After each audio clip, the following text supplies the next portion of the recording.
ಹಿಂದೂ ಕಾರ್ಯಕರ್ತ ಸುಹಾಸ್ ಶೆಟ್ಟಿ ಕೊಲೆ ಪ್ರಕರಣದಲ್ಲಿ ಬಜ್ಪೇಟ್ ಠಾಣಾ ಹೆಡ್ ಕಾನ್ಸ್ಟೇಬಲ್ ರಶೀದ್ ಕೂಡ ಸೇರಿದ್ದಾರೆ ಎಂಬ ಶಂಕೆ ಬಲವಾಗಿದೆ. ಆದ್ದರಿಂದ ರಶೀದ್ನನ್ನ ತನಿಖೆಗೊಳಪಡಿಸಿದ್ರೆ ಇದರ ಹಿಂದಿರುವ ಪೂರ್ಣ ಮಾಹಿತಿ ದೊರೆಯಲು ಸಾಧ್ಯ ಅಂತ ಹಿಂದೂ ಜಾಗರಣ ವೇದಿಕೆ ಪ್ರಾಂತ ಪ್ರಮುಖ ಕೆಟಿ ಉಲ್ಲಾಸ್ ಆಗ್ರಹಿಸಿದ್ದಾರೆ. ಕದ್ರಿಯ ವಿಶ್ವಶ್ರೀಯಲ್ಲಿ ಮಾತನಾಡಿದ ಅವರು, ಕಳೆದ 1 ತಿಂಗಳಿನಿಂದ ರಶೀದ್ ಪದೇ ಪದೇ ಸುಹಾಸ್ ಶೆಟ್ಟಿಗೆ ಕರೆ ಮಾಡಿ ಹಿಂಸೆ ಕೊಡ್ತಾ ಇದ್ದ ಅಂತ ಆತನ ಸ್ನೇಹಿತರು ಹೇಳ್ತಿದ್ದಾರೆ. ಕೊಲೆಗೆ 3 ದಿನಕ್ಕೆ ಮೊದಲು ಎಸಿಪಿ ಅವರು ಸುಹಾಸ್ ಶೆಟ್ಟಿಯನ್ನ ಕರೆದು ಶಸ್ತ್ರಾಸ್ತ್ರಗಳನ್ನ ಹಿಡಿದುಕೊಂಡು ತಿರುಗಾಡಿದ್ದಲ್ಲಿ ಕೇಸ್ ಹಾಕಲಾಗುತ್ತೆ ಅಂತ ಎಚ್ಚರಿಕೆಯನ್ನ ನೀಡಿದ್ರು. ಆದ್ದರಿಂದ ಆತನಲ್ಲಿ ಶಸ್ತ್ರಾಸ್ತ್ರಗಳು ಇಲ್ಲ ಎಂಬ ಸುದ್ದಿ ಕೊಲೆ ಆರೋಪಿಗಳಿಗೆ ಹೇಗೆ ಗೊತ್ತಾಗಿದೆ? ಈ ಮಾಹಿತಿ ರಶೀದ್ನಿಂದಲೇ ಆರೋಪಿಗಳಿಗೆ ಸಿಕ್ಕಿದೆ ಅಂತ ಆರೋಪಿಸಿದ್ದಾರೆ. ಹಿಂದೂ ಸಮಾಜವನ್ನು ಬೆದರಿಸುವಂತ ನಿರಂತರವಾದ ಪ್ರಯತ್ನವನ್ನ ಮಾಡ್ತಾ ಇದೆ. ಬೆಂಗಳೂರಿನಲ್ಲಿ ರುದ್ರೇಶನ ಹತ್ಯೆ ಆದಾಗ ಎನ್ಐ ತನಿಖೆ ಮಾಡಿದ್ರು. ತನಿಖೆ ಸಂದರ್ಭದಲ್ಲಿ ಪತ್ರಿಕೆಗಳು ಬಂದಿತ್ತು. ಇವರು ಯಾಕೆ ಮಾಡ್ತಾ ಇದ್ದಾರೆ? ಉದ್ದೇಶ ಏನಂತಂದ್ರೆ 2047ಕ್ಕೆ ಈ ರಾಷ್ಟ್ರದ ಇಸ್ಲಾಮೀಕರಣ ಮಾಡಬೇಕು, ಈ ರಾಷ್ಟ್ರದಲ್ಲಿ ಶರಿಯತ್ ಕಾನೂನನ್ನ ತರಬೇಕು. ಅದಕ್ಕೋಸ್ಕರ ಈ ರೀತಿಯ ಒಂದು ಭಯೋತ್ಪಾದನೆಯನ್ನ, ಅರಾಜಕತೆಯನ್ನ, ಹಿಂದೂ ಮುಖಂಡರನ್ನ ಬೆದರಿಸಿ ಹತ್ಯೆ ಮಾಡುವುದರ ಮುಖಾಂತರ ಒಟ್ಟು ಹಿಂದೂ ಸಮಾಜವನ್ನ ಬೆದರಿಸಬೇಕು ಅನ್ನುವಂತ ಏನೋ ಒಂದು ಪ್ರಯತ್ನ ಮಾಡ್ತಾ ಇದ್ದಾರೆ. ಅದರದ್ದೇ ಒಂದು ಮುಂದುವರಿದ ಭಾಗ ಈಗ ನಡೀತಾ ಇದೆ ಅಂತ ನಾನು ಅನ್ಕೊಳ್ತೀನಿ.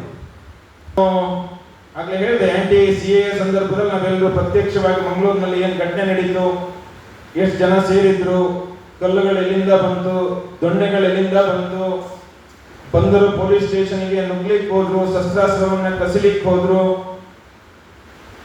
ಈ ರೀತಿ ಘಟನೆ ದೇಶದ ಬೇರೆ ಬೇರೆ ಸಂದರ್ಭಗಳಲ್ಲಿ ನಡೆದಿದೆ. ಅಂದ್ರೆ ಒಳಗಡೆ ಅರಾಜಕತೆಯನ್ನ ಸೃಷ್ಟಿ ಮಾಡುವಂಥದ್ದು, ಹೊರಗಡೆಯಿಂದ ಪಾಕಿಸ್ತಾನ ಆಕ್ರಮಣ ಮಾಡುವಂಥದ್ದು. ಒಳಗೆ ದಂಗೆ, ಹೊರಗಿನಿಂದ ಪಾಕಿಸ್ತಾನದ ಆಕ್ರಮಣ. ಒಳಗಿನ ದಂಗೆಗೆ ಇಲ್ಲಿನ ಮುಸಲ್ಮಾನರನ್ನ ಯಾವ ರೀತಿ ಈ ದೇಶದ ವಿರುದ್ಧ, ಈ ರಾಷ್ಟ್ರದ ವಿರುದ್ಧ ಎತ್ಕೊಟ್ಟಬೇಕು, ಆ ಕೆಲಸವನ್ನ PFI ಕಳೆದ 10 ವರ್ಷದಿಂದ ಮಾಡ್ಕೊಂಡು ಬರ್ತಾ ಇದೆ. ಅದರ ಒಂದು ಮುಂದುವರಿದ ಭಾಗ ಇದು. ನಾನೀಗ ಮೊನ್ನೆ ಒಂದು ನ್ಯೂಸ್ ನೋಡಿದೆ, ಈ ವಾರ್ತಾ ಭಾರತಿಯಲ್ಲೇ ಒಂದು ನ್ಯೂಸ್ ಅನ್ನು ನೋಡಿದೆ. ಲಷ್ಕರ್-ಎ-ತೊಯ್ಬಾ ಮತ್ತು ಜೈಷ್-ಇ-ಮೊಹಮ್ಮದ್ ಯಾವ ಪಹಲ್ಗಾಮ್ನ ಘಟನೆಗೆ ನೇರ ಕಾರಣ ಅಂತ ಗೊತ್ತಾಗಿದೆ. ಇಸ್ಲಾಮಾಬಾದ್ನಿಂದ, ಗುಪ್ತಚರ ಸಂಸ್ಥೆಯಿಂದ ಬಂದಂತ ನ್ಯೂಸ್ ಅವರು ಇಲ್ಲಿರುವಂತಹ ಲಷ್ಕರ್-ಎ-ತೊಯ್ಬಾ ಮತ್ತು ಈ ದೇಶದಲ್ಲಿರುವಂತಹ ಲಷ್ಕರ್-ಎ-ತೊಯ್ಬಾ ಮತ್ತು ಜೈಷ್-ಇ-ಮೊಹಮ್ಮದರ ಸದಸ್ಯರು ಯಾರಿದ್ದಾರೆ, ಯಾರು ಸ್ಲೀಪರ್ ಸೆಲ್ಗಳಿದ್ದಾರೆ, ಅವರೆಲ್ಲರೂ ಯುದ್ಧದ ಸಂದರ್ಭದಲ್ಲಿ, ಪಾಕಿಸ್ತಾನ ಭಾರತ ಯುದ್ಧ ಆದ್ರೆ ಅವರಿಗೊಂದಷ್ಟು ಗೈಡ್ಲೈನ್ಸ್ ಅನ್ನ ಕೊಟ್ಟಿದ್ದಾರೆ. ಎಲ್ಲಿ ಹೆದ್ದಾರಿಗಳಿದೆ, ಹೆದ್ದಾರಿಯನ್ನ ಕತ್ತರಿಸಬೇಕು, ಒಳಗಡೆ ದಂಗೆಯನ್ನ ಹುಟ್ಟಾಕಬೇಕು, ಈ ರೀತಿಯ ಒಂದಷ್ಟು ಗೈಡ್ಲೈನ್ಸ್ ಅನ್ನು ಕೊಟ್ಟಿದ್ದಾರೆ. ಹಾಗಾಗಿ ಈ ರೀತಿಯ ಬೆದರಿಕೆಗಳು ಸಮಾಜವನ್ನ, ರಾಷ್ಟ್ರವನ್ನ, ಅರಾಜಕತೆಯನ್ನ ಮೂಡಿಸುವಂತ ಏನು ಕೆಲಸವನ್ನ ಈ ಶಕ್ತಿಗಳು ಮಾಡ್ತಾ ಇದ್ದಾರೆ. ಈಗ ಇದು ಬೆದರಿಕೆಯನ್ನ ಹಾಕುವುದರ ಮುಖಾಂತರ ಇಡೀ ಹಿಂದೂ ಸಂಘಟನೆಗಳಿಗೆ, ಇಡೀ ಹಿಂದೂ ಸಮಾಜಕ್ಕೆ, ಇಡೀ ರಾಜ್ಯ ಮತ್ತು ರಾಷ್ಟ್ರಕ್ಕೆ ಈ ರೀತಿಯ ಶಕ್ತಿಗಳನ್ನ ಮಟ್ಟ ಹಾಕಲಿಕ್ಕೆ ನಾವು ಮತ್ತೊಮ್ಮೆ ಗಟ್ಟಿಯಾದ ಸಂಕಲ್ಪವನ್ನ ತಗೊಳ್ಳುವಂತ ಒಂದು ಅವಶ್ಯಕತೆ ಇದೆ ಅಂತ ನಮ್ಗೆ ಈಗಂತ ಅನಿಸುತ್ತೆ. ಮೇ 1ನೇ ತಾರೀಕು ಏನು ಸುಹಾಸ್ ಶೆಟ್ಟಿಯ ಕೊಲೆ ಆಗಿದೆ, ಅದಕ್ಕೆ ಸಂಬಂಧಪಟ್ಟಾಗೆ ಒಂದಷ್ಟು ವಿಚಾರಗಳನ್ನ ಹಂಚ್ಕೊಳ್ಳಿಕ್ಕೋಸ್ಕರ ಇವತ್ತು ಪತ್ರಿಕಾಗೋಷ್ಠಿಯನ್ನು ಕರೆದಿದ್ದೀವಿ. ನಿನ್ನೆ ಸುಹಾಸ್ ಶೆಟ್ಟಿಯ ತಂದೆ ತಾಯಿ ಪತ್ರಿಕೆಗಳಿಗೆ ಹೇಳಿಕೆಗಳನ್ನು ಕೊಟ್ಟಿದ್ದಾರೆ. ಅಂದ್ರೆ ನಿಜವಾಗಿಯೂ ನೈಜ ಅಪರಾಧಿಗಳನ್ನ ಬಂಧಿಸಿದಾರೋ ಅಥವಾ ಇದನ್ನ ಕೇಸನ್ನ ದಾರಿ ತಪ್ಪಿಸಲಿಕ್ಕೆ ಪ್ರಯತ್ನ ಮಾಡ್ತಾ ಇದ್ದಾರೋ, ಆ ರೀತಿಯ ಒಂದು ಅನುಮಾನ ಇದೆ. ಈ ಕೇಸನ್ನ NIಗೆ ಒಪ್ಪಿಸಬೇಕು ಅನ್ನುವಂತಹ ಒಂದು ಹೇಳಿಕೆಯನ್ನು ಸುಹಾಸ್ ಶೆಟ್ಟಿಯ ತಂದೆ ತಾಯಿ ಅದನ್ನು ಮಾಡಿ ಹೇಳಿದ್ದಾರೆ. ನಮಗೂ ಒಂದಷ್ಟು ಈ ಕೇಸಿಗೆ ಸಂಬಂಧಪಟ್ಟ ಹಾಗೆ ಒಂದಷ್ಟು ಬಲವಾದ ಅನುಮಾನಗಳಿದೆ. ಸುಹಾಸ್ ಶೆಟ್ಟಿಯ ಕೊಲೆ ಈಗಾಗಲೇ ಡಿಪಾರ್ಟ್ಮೆಂಟ್ ಯಾವ ರೀತಿ ಅದನ್ನ ಹೇಳಿದೆ ಅಂತಂದ್ರೆ, ಇದೊಂದು ಫಾಜಿಲ್ ಕೇಸಿನ ಒಂದು ಪ್ರತೀಕಾರ. ಅವನ ತಮ್ಮ ಈ ಕೇಸ್ನಲ್ಲಿದ್ದಾನೆ ಅನ್ನೋ ಹಂತಕ್ಕೆ ಅದನ್ನ ತಂದು ಆ ಕೇಸನ್ನು ಒಟ್ಟು ನಿಲ್ಲಿಸಿದ್ದಾರೆ. ನಮಗೆ ಬಲವಾದ ಅನುಮಾನ ಇರುವಂತದ್ದು, ಇದರ ಕೇಸಿನ ಹಿಂದೆ ಕೇವಲ ಫಾಜಿಲಿನ ತಮ್ಮ ಮಾತ್ರ ಇಲ್ಲ, ಈ ಕೊಲೆಯ ಹಿಂದೆ ದೊಡ್ಡ ಶಕ್ತಿ ಕೆಲಸ ಮಾಡಿದೆ, ಫಂಡ್ ಮಾಡಿದೆ ಅನ್ನುವಂತಹ ಬಲವಾದ ಅನುಮಾನ ಇದೆ ನಮಗೆ. ಇವತ್ತಿನ ಒಂದು ಟಿವಿ ಚಾನಲ್ಲು, ಬೇರೆ ಬೇರೆ ಪತ್ರಿಕೆಗಳಲ್ಲೂ ಬಂದಿದೆ, ಈ ಕೇಸಿಗೆ ಸುಮಾರು 50 ಲಕ್ಷಕ್ಕೂ ಹೆಚ್ಚು ಫಂಡ್ ಆಗಿದೆ ಅನ್ನುವಂತ ಒಂದು ಸುದ್ದಿ ಕೂಡ ಬಂದಿದೆ. ನಮಗೆ ಇದರಲ್ಲಿ ನೇರವಾಗಿ ಅನುಮಾನ ಇರುವಂತದ್ದು PFI ಸಂಬಂಧಪಟ್ಟಾಗ. ಹಿಂದೆ ಯಾವ ಮಾಡೆಲ್ಗಳಲ್ಲಿ PFI ಈ ರೀತಿಯ ಟಾರ್ಗೆಟೆಡ್ ಕಿಲ್ಲಿಂಗ್ಗಳನ್ನ ಮಾಡ್ತಾ ಇತ್ತು, ಸಂದರ್ಭಗಳನ್ನ ಆಯ್ಕೆ ಮಾಡಿಕೊಳ್ತಾ ಇತ್ತು, ಅದು ಈ ಕೇಸ್ನಲ್ಲೂ ಅದು ಗೋಚರಿಸ್ತಾ ಇದೆ. ಹಿಂದೆ ಪ್ರವೀಣ್ ನೆಟ್ಟಾರ್ ಹತ್ಯೆ ಆಗ್ಬೇಕಾದ್ರೆ ಅದಕ್ಕಿಂತ 1 ವಾರದ ಮುಂಚೆ ಒಬ್ಬ ಸಾಮಾನ್ಯ ಮುಸಲ್ಮಾನ, ಮಾಡಿದವರು ಯಾರು ಗೊತ್ತಿಲ್ಲ, ಅವನು ಯಾರು ಅಂತಾನೂ ಗೊತ್ತಿಲ್ಲ, ಆ ಕೇಸ್ ಆಗಿ 1 ವಾರದ ನಂತರದಲ್ಲಿ ಪ್ರವೀಣ್ ನೆಟ್ಟಾರನ್ನ ಹತ್ಯೆ ಮಾಡಿದ್ರು. ಇಲ್ಲೂ ಕೂಡ ಯಾವುದು ಕುಡುಪಲ್ಲಿ ಒಂದು ಘಟನೆ ಆಗಿದೆ, ಅಶ್ರಫ್ ಅನ್ನುವಂಥದ್ದು. ಅದು ಏನೋ ಉದ್ದೇಶಪೂರ್ವಕ, ಅವನು ಯಾರು, ಅದ್ರ ಹಿನ್ನೆಲೆ ಆ ಥರದ್ದೇನಿಲ್ಲ, ಆದ್ರೆ ಒಬ್ಬ ಅಶ್ರಫ್ ಅನ್ನುವಂತ ಹತ್ಯೆ ಆಗಿದೆ. ಅದಾಗಿ 3 ದಿವಸಕ್ಕೆ ಈ ಕೊಲೆ ಆಗಿದೆ.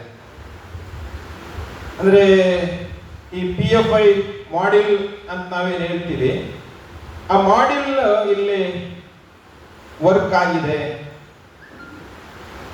ಒಂದು ಘಟನೆಯ ಕೊಲೆ ಘಟನೆಯ ಒಂದು ವಿಡಿಯೋ ರೆಕಾರ್ಡ್ ಆಗಿದೆ. ಅಲ್ಲೂ ಕೂಡ ಯಾರು ಕಡ್ದಾಯ್ತು, ಕೊಲೆ ಆಯಿತು, ಇನ್ನೇನು ಕಾರ್ ಹತ್ತು ಹೋಗ್ಬೇಕು ಅಂತಂದಾಗ ಅವ್ರಿಗೇನು ಅಲ್ಲಿ ಯಾವುದೇ ಅರ್ಜೆನ್ಸಿ ಏನು ಕಾಣ್ತಿರ್ಲಿಲ್ಲ. ಯಾವುದೋ ಗಡಿಬಿಡಿಯಲ್ಲಿ ಮಾಡಿದ್ದಾರೆ, ಏನೋ ಆತರದಲ್ಲಿ ಮಾಡಿದ್ದಾರೆ, ಆ ಥರದ್ದೇನೋ ಅಲ್ಲಿ ಕಾಣಲಿಲ್ಲ.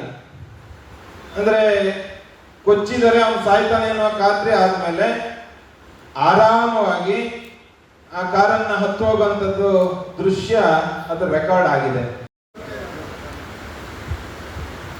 ಅದನ್ನ ಪ್ರಯತ್ನವನ್ನ ಮಾಡ್ತಾ ಇದೆ. ಒಂದಷ್ಟು ಶೆಡ್ಯೂಲ್ಡ್ ಲೀಸ್ಟ್ಗಳು NIA ಸಂಬಂಧಪಟ್ಟಾಗೆ ಒಂದಷ್ಟು ಇದೆ, ಅದಕ್ಕೆ ಸಂಬಂಧಪಟ್ಟಾಗೆ ಒಂದಷ್ಟು ಪ್ರಯತ್ನಗಳನ್ನ ಮಾಡ್ತಾ ಇದೆ. ಅದು ಆ ಥರದ್ದು ಇದಾಗುತ್ತೆ ಅಂತಂದ್ರೆ ಅವರು ಅದನ್ನ ತಗೊಳ್ಳೋ ಪ್ರಯತ್ನವನ್ನು ಮಾಡಬಹುದು. ಆ ಪ್ರಯತ್ನದಲ್ಲಿ ನಾವಿದ್ದೀವಿ. ಇದಕ್ಕೆ ಒಂದು ಕಳೆದ 10 ವರ್ಷದಿಂದ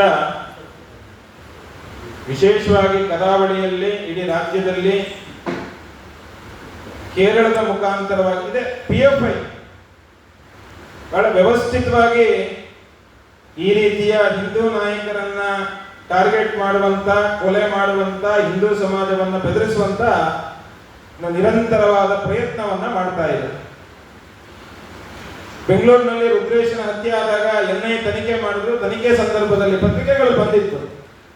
ಇವರು ಯಾಕೆ ಮಾಡ್ತಾ ಇದ್ದಾರೆ, ಉದ್ದೇಶ ಏನು ಅಂತಂದ್ರೆ 2047ಕ್ಕೆ ಈ ರಾಷ್ಟ್ರದ ಇಸ್ಲಾಮೀಕರಣ ಮಾಡಬೇಕು, ಈ ರಾಷ್ಟ್ರದಲ್ಲಿ ಶರಿಯತ್ ಕಾನೂನನ್ನ ತರಬೇಕು, ಅದಕ್ಕೋಸ್ಕರ ಈ ರೀತಿಯ ಒಂದು ಭಯೋತ್ಪಾದನೆಯನ್ನ, ಅರಾಜಕತೆಯನ್ನ, ಹಿಂದೂ ಮುಖಂಡರನ್ನ ಬೆದರಿಸಿ ಹತ್ಯೆ ಮಾಡುವುದರ ಮುಖಾಂತರ ಒಟ್ಟು ಹಿಂದೂ ಸಮಾಜವನ್ನ ಬೆದರಿಸಬೇಕು ಅನ್ನುವಂತ ಏನೋ ಒಂದು ಪ್ರಯತ್ನ ಮಾಡ್ತಾ ಇದ್ದಾರೆ.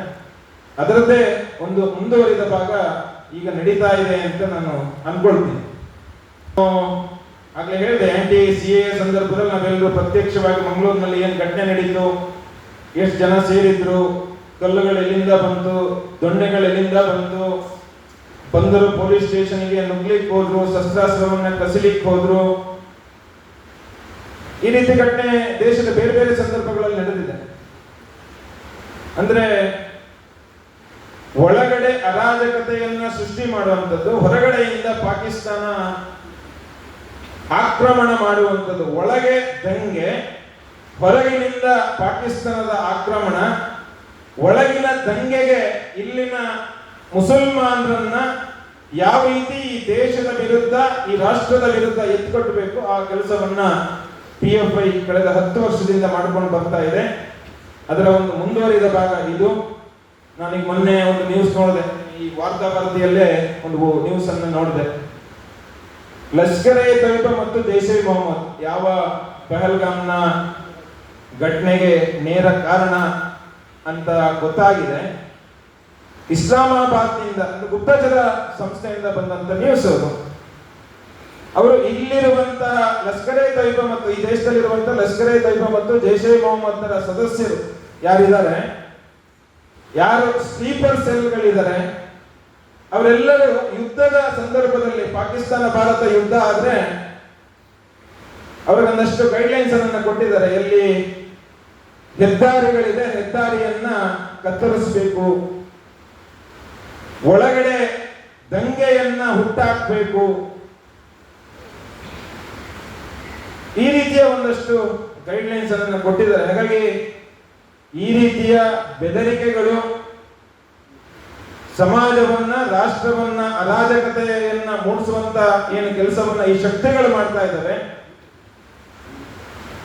ಈಗ ಇದು ಬೆದರಿಕೆಯನ್ನ ಹಾಕೋದರ ಮುಖಾಂತರ ಇಡೀ ಹಿಂದೂ ಸಂಘಟನೆಗಳಿಗೆ, ಇಡೀ ಹಿಂದೂ ಸಮಾಜಕ್ಕೆ, ಇಡೀ ರಾಜ್ಯ ಮತ್ತು ರಾಷ್ಟ್ರಕ್ಕೆ ಈ ರೀತಿಯ ಶಕ್ತಿಗಳನ್ನ ಮಟ್ಟ ಹಾಕಲಿಕ್ಕೆ ನಾವು ಮತ್ತೊಮ್ಮೆ ಗಟ್ಟಿಯಾದ ಸಂಕಲ್ಪವನ್ನ ತಗೊಳ್ಳುವಂತ ಒಂದು ಅವಶ್ಯಕತೆ ಇದೆ ಅಂತ ನಮ್ಗೀಗಂತ ಅನ್ಸುತ್ತೆ.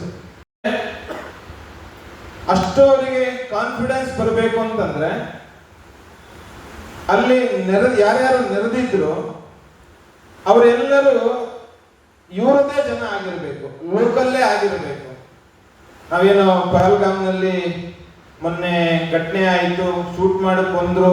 ಆ ಸಂದರ್ಭದಲ್ಲಿ ಅಲ್ಲಿ ಯಾರು ವ್ಯಾಪಾರ ಮಾಡ್ತಾ ಇದ್ರು, ಬೇರೆ ಬೇರೆಯವರು ಇದ್ರು, ಲೋಕಲ್ಸಿನ ಏನು ಇನ್ವಾಲ್ವ್ಮೆಂಟ್ ಇತ್ತು, ಅದೇ ರೀತಿಯ ಒಂದು ದೃಶ್ಯ ಇಲ್ಲೂ ಕೂಡ ಅನುಮಾನ ಬರುತ್ತೆ. ನಾವು ಹಿಂದೆ ಟೆರರಿಸ್ಟ್ಗಳನ್ನ ಅವ್ರ ಘಟನೆ ಆದ್ಮೇಲೆ ಅಲ್ಲಿಯ ಮುಸ್ಲಿಂ ಮಹಿಳೆಯರೇ ಅವರನ್ನ ಎಸ್ಕೇಪ್ ಆಗ್ಲಿಕ್ಕೆ ಈ ತರದಕ್ಕೆ ಸಹಾಯ ಮಾಡ್ತಾರೆ, ಬೇರೆ ಬೇರೆ ಗಲಭೆಗಳ ಸಂದರ್ಭದಲ್ಲಿ ಕಲ್ಲು ಗಿಲ್ಲು ಈ ತರದನ್ನೆಲ್ಲ ಸಂಗ್ರಹ ಮಾಡಿಕೊಡ್ತಾರೆ ಅನ್ನೋದನ್ನ ನೋಡಿದ್ವಿ, ಕೇಳಿದ್ವಿ. ಈ ಘಟನೆಯಲ್ಲೂ ಆ ರೀತಿಯ ಇಬ್ರು ಬುರ್ಖಾಧಾರಿ ಮಹಿಳೆಯರು ಆ ಘಟನೆ ಆದ ನಂತರ ಅವರು ಬಹಳ ಆರಾಮವಾಗಿ ಎಸ್ಕೇಪ್ ಆಗ್ಲಿಕ್ಕೆ ಒಂದು ಸಹಾಯವನ್ನ ಮಾಡಿದ್ರು. ಅಂದ್ರೆ ಅಲ್ಲಿದ್ದವರೆಲ್ಲ ಬಹುತೇಕ ಈ ಘಟನೆ ನಡೆಯುತ್ತೆ ಅನ್ನೋದು ಗೊತ್ತಿತ್ತು. ಹಾಗಾಗಿ ಅವರು ಬಹಳ ಆರಾಮವಾಗಿ, ಬಹಳ ಕಾನ್ಫಿಡೆನ್ಸ್ ಆಗಿ ಅದನ್ನ ಮಾಡಿ ಆರಾಮವಾಗಿ ಹೋಗಿದ್ದಾರೆ. ಆ ಸಂದರ್ಭದಲ್ಲೂ ಆ ಪ್ರದೇಶದಲ್ಲಿ, ಆ ಜಾಗದಲ್ಲಿ ಪ್ರಶಾಂತ್ ಪೂಜಾರಿ ಬಜರಂಗ ದಳದ ಕಾರ್ಯಕರ್ತನ ಹತ್ಯೆ ಮಾಡಿದಂತ ಮುಸ್ತಾಫಾ ಹಾಗೂ ಕಬೀರ್ PFI ಕಾರ್ಯಕರ್ತರು ಅವರು ಆ ಘಟನೆಯ ಸಂದರ್ಭದಲ್ಲಿ ಅಲ್ಲಿ ಇದ್ರು ಅನ್ನುವಂತಹ ಒಂದು ಬಲವಾದ ಮಾಹಿತಿ ಇದೆ. ಇನ್ನೊಂದು ಸುಖಾನಂದ್ ಶೆಟ್ಟಿಯನ್ನ ಯಾರು ಹತ್ಯೆ ಮಾಡಿದ್ದ ನೌಷದ್, ಅವನು PFI ಕಾರ್ಯಕರ್ತ, ವಾಮಂಜೂರ್ ಅವನು ಈ ಕೇಸಿಗೆ ಫಂಡಿಂಗ್ ಮಾಡಿದಾನೆ, ಅವನು ಕೂಡ ಈ ಕೇಸ್ನಲ್ಲಿ ಇದ್ದಾನೆ ಅನ್ನುವಂತಹ ಬಲವಾದ ಒಂದು ಮಾಹಿತಿ ಇದೆ. ಇನ್ನೊಂದು ಯಾರು ಈ A1 ಇದ್ದಾನೆ ಮೊಹಮ್ಮದ್ ಸಫಾನ್, ಅವನು ಬಾಡಿಗೆಗಿದ್ದು ಇರುವಂತದ್ದು ಇಸ್ಮಾಯಿಲ್ ಇಂಜಿನಿಯರ್ ಕಿನ್ನಿ ಪದವನ್ನು, ಅವನು PFI ನ ಕಾರ್ಯಕರ್ತ. ಅಂದ್ರೆ PFI ನ ಇನ್ವಾಲ್ವ್ಮೆಂಟ್ ಈ ಕೇಸ್ನಲ್ಲಿ ಇದೆ. ಫಾಜಿಲಿನ ಹತ್ಯೆ ಆದ ಆ ಸಂದರ್ಭದಲ್ಲೂ ಕೋಟಿಗಟ್ಟಲೆ ಹಣವನ್ನ ಸಂಗ್ರಹ ಮಾಡಿದರೆ ಅನ್ನುವಂತಹ ಒಂದಷ್ಟು ಸುದ್ದಿಗಳು ಬೇರೆ ಬೇರೆ ರೂಪದಲ್ಲಿ ಹರಿದಾಡಿರೋದನ್ನ ನಾವು ಕೇಳಿದ್ದೀವಿ. ಅಂದ್ರೆ PFI ಇವತ್ತು ನಿಷೇಧಿತ ಸಂಘಟನೆ, ಒಂದು ಭಯೋತ್ಪಾದನಾ ಸಂಘಟನೆ ಅಂತ ಕೇಳಿ ಕೇಂದ್ರ ಸರ್ಕಾರ ಅದನ್ನು ನಿಷೇಧ ಮಾಡಿತ್ತು.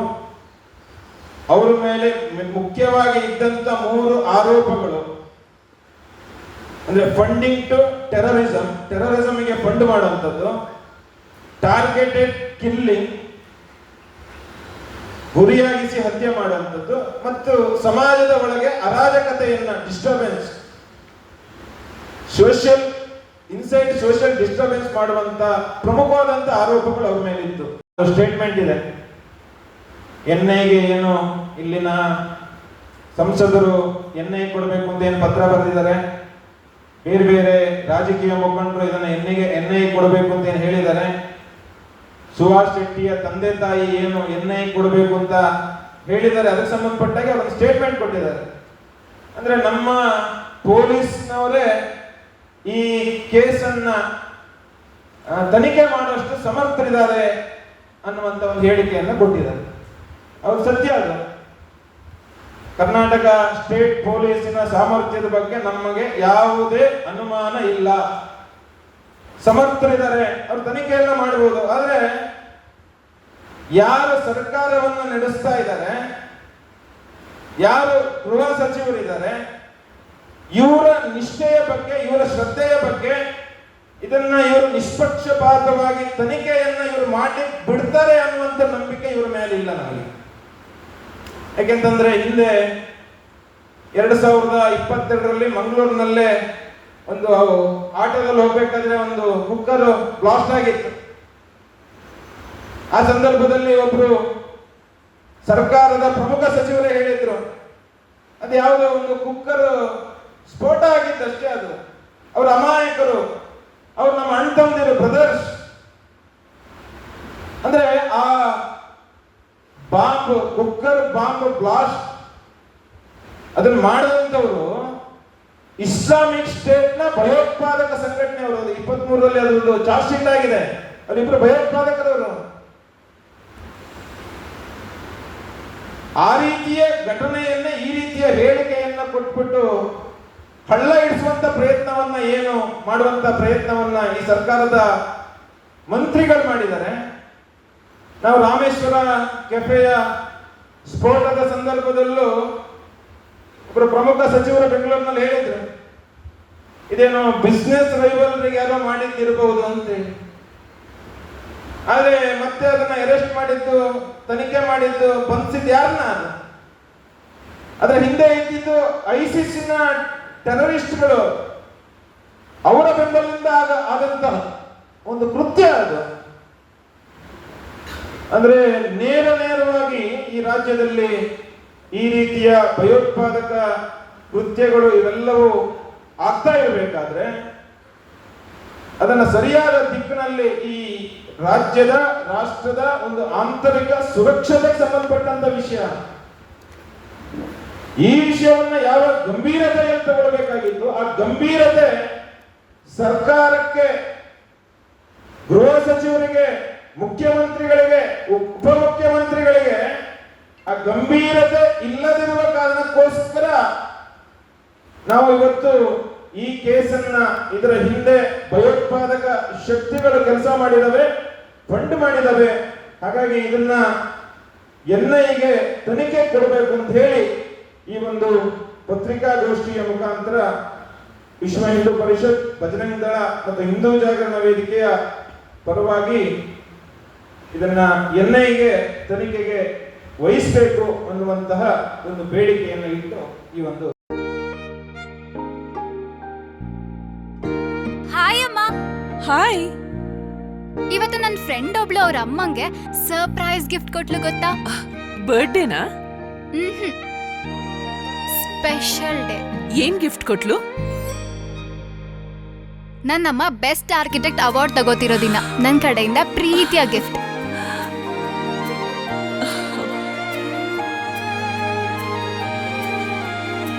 ಉಳಿಯಾ ಜುವೆಲ್ಸ್, ಸೌಂದರ್ಯಕ್ಕೆ ಸಾಂಪ್ರದಾಯಿಕ ಕೊಡುಗೆ. ನಿಖರ ಸುದ್ದಿ, ಸದಭಿರುಚಿಯ ಕಾರ್ಯಕ್ರಮ. ನೀವು ನೋಡ್ತಾ ಇದ್ದೀರಾ ಕಹಳೆ ನ್ಯೂಸ್, ಸಮಾಜದ ಜಾಗೃತಿಗಾಗಿ ವಸ್ತುನಿಷ್ಠ ವರದಿ.